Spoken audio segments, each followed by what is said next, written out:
Unsurprisingly, it stems from profile-like Samsung insider Ice Universe, who has revealed the final version of the Galaxy S11 display after obtaining a cover used as a reference for accessory makers to produce screen protectors.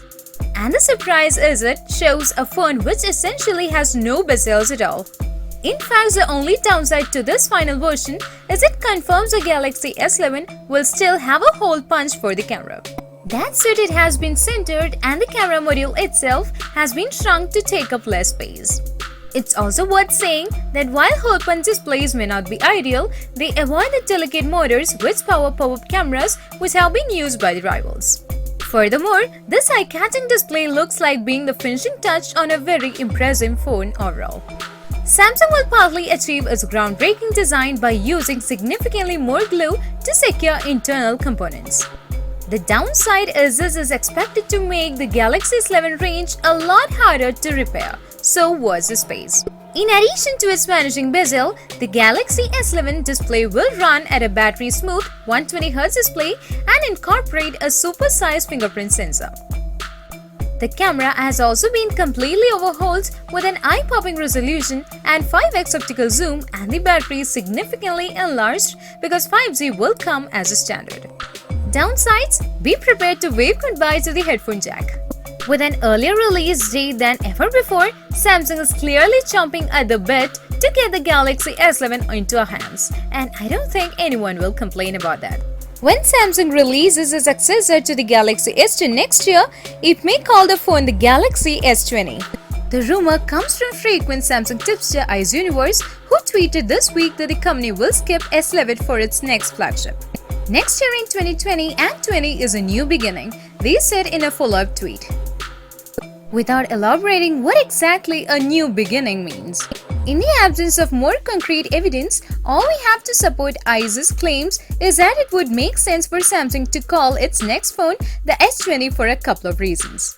One of the more compelling ones is that by aligning the phone's model number within the year, the Samsung will make it easier for casual consumers to know which phone to buy if they want the company's latest and greatest. Additionally, skipping S11 would mean the S series would once again be ahead of the iPhone in terms of their model numbers. It's also worth pointing out, Samsung wouldn't be the first manufacturer to do something like this. Huawei skipped P11 when it announced the P20 in 2018. Likewise, Samsung itself skipped the Note 6 when it wanted to align its two flagship series together. As usual, it's best to be skeptical of these types of rumors. While Ice has a good track when it comes to pre-release leaks, they haven't been consistent about calling the phone the S20 either. Case in point. In another, more recent tweet from this week, Ice referred to Samsung's trio of early 2020 phones as the S11e, S11 and the S11 Plus. Ice also tweeted about Samsung's next foldable phone this week, sharing a new image of the device and corroborating a rumor that it will feature a glass cover that's less prone to creasing. The latest leak on this subject suggests that the latter has passed through 3C testing in China, suggesting that its debut is seriously gathering steam at this point. This new rumor is based on this device model number and its similarity to another thought to be associated with the Galaxy S11e. These phones' respective 3C certifications suggest that they have some specs in common. They will both come with the same charging brick, the Samsung APT-A800, which is capable of a top charging rate of 25 watts.